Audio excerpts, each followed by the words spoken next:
জীবনে বলেন, জীবনে প্রয়োজনে খাবো না, তবুও হারাম খাবো না ইনশাআল্লাহ। আমার পকেটের টাকা খরচ না করা এটাও ইনকাম। পকেটের টাকা, আপনার পকেটের টাকা আমি আমার পকেটে গ্রহণ করা এটা যেমন ইনকাম, আমার পকেটের টাকা আমি পকেট থেকে খরচ না করা এটাও একটা ইনকাম। এখন এই যে আজকের মার্কেটে দেখেন, আজকে আমি আসতেছি জুমায়, একজন বলতেছে গতকালকে 430 টাকা না 20 টাকা করে পেট্রোল বিক্রি হচ্ছে মার্কেটে। 420 টাকা। কিরে ভাই, 133 টাকার পেট্রোল এখন 420 টাকা বিক্রি হচ্ছে কেন? ওই যে ইরানে যুদ্ধ হচ্ছে, ওই ইসরায়েল আমেরিকা ইরান যুদ্ধ হচ্ছে। সুতরাং এই বাঙালি এমন এক হুজুগি বাঙালি, মাঝখানে দেখেন নাই লবণের দাম বাইরে যাবো এই কথা শুনিয়ে বস্তায় বস্তায় লবণ কেনা শুরু করছে। আরে পেঁয়াজের দাম বাইরে যাবো এই কথা শুনিয়ে বস্তায় বস্তায় পেঁয়াজ কেনা শুরু করছে। আমি আমার ছোট্টকালের একটা গল্প মনে পড়ছে। আমার দাদু আমাকে বলছিলেন পান আনার জন্য, অনেক ছোট ছিলাম তখন, সেই 1994, 93, 94 কথা। আমি গেছি বাজারে পান আনতে, পান লাগবে কত? 3 টাকার পান আনলে হবে আমার। তা আমি গিয়ে দেখি যে পুরো 1 বিড়া পান 10 টাকা। তা আমি বললাম যে তাইলে 1 বিড়া এলো, 1 বিড়া লইছি 10 টাকা দিয়ে।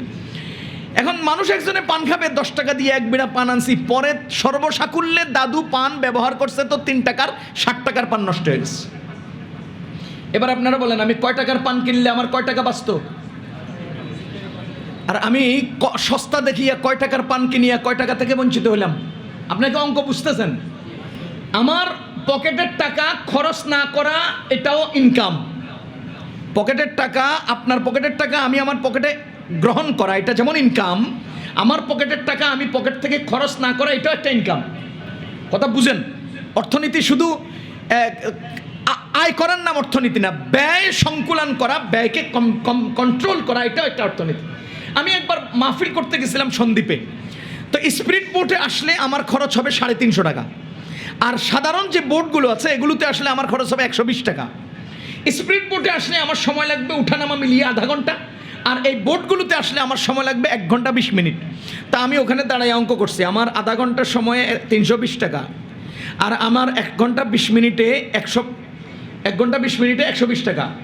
তা আমি যদি হাওয়ার উপরে ছাদে গিয়ে বসি আর হাওয়া খাই, বসে থাকি 1 ঘন্টা 20 মিনিট, আধা ঘন্টা তো ওখানেও লাগতেছে, তাহলে 1 ঘন্টা 20 মিনিট মানে মাত্র 40 মিনিট, মাত্র 40 মিনিট নাকি 50 মিনিট। এই 50 মিনিট সময় যদি আমি হাওয়া খাই তা আমার তো 250 টাকা লাভ হয়। আমি সুন্দর মতো রানিং বোটে যে একদম ছাদে গিয়ে বসে রয়েছি, আমি হাওয়া খেতে খেতে চলে আসছি, আমার টাইম বেঁচে গেছে, মেহনতও কম হয়েছে। উড়ে দূরে আমি স্পিড বোটে আসি নাই, ভয়ও পাই নাই, কারণ স্পিড বোটে রোলিং হয় বিশাল বিশাল, মানে ভয় লাগে, লাই লাইলামটা পড়া লাগে মাঝে মধ্যে। তো ওগুলোর থেকেও বেঁচে গেছি, পয়সাও বেঁচে গেছে। এবার আপনারা বলেন তো আমি ওখানে বসে থাইকা কামাই করলাম কিনা? নিজের পকেটের টাকা খরচ না হওয়া এটাও একটা ইনকাম। আপনাকে আমি 10 টাকা দিয়ে একটা পণ্য ক্রয় করব, 8 টাকার পণ্য 10 টাকা নিলে আপনি 2 টাকা বেশি পেলে আপনার লাভ। তো 10 টাকার জায়গায় আমি যদি 8 টাকা দেই, 2 টাকা কম খরচ হলে আমার লাভ না? এটাও তো একটা ইনকাম। সুতরাং সব কিছু বুঝিয়া সিস্টেম মতো আমার চলতে হবে, আমার সিস্টেম মতো চলতে হবে। আমার আল্লাহ বলেন লা তাজলিমুন ওয়া লা তুজলামুন, জুলুম কইরো না, জুলুমের শিকার হবা না। সুতরাং ওয়াদা করেন ইনশাআল্লাহ, বলেন ইনশাআল্লাহ আমরা হারাম পথে অর্থ উপার্জন করব না।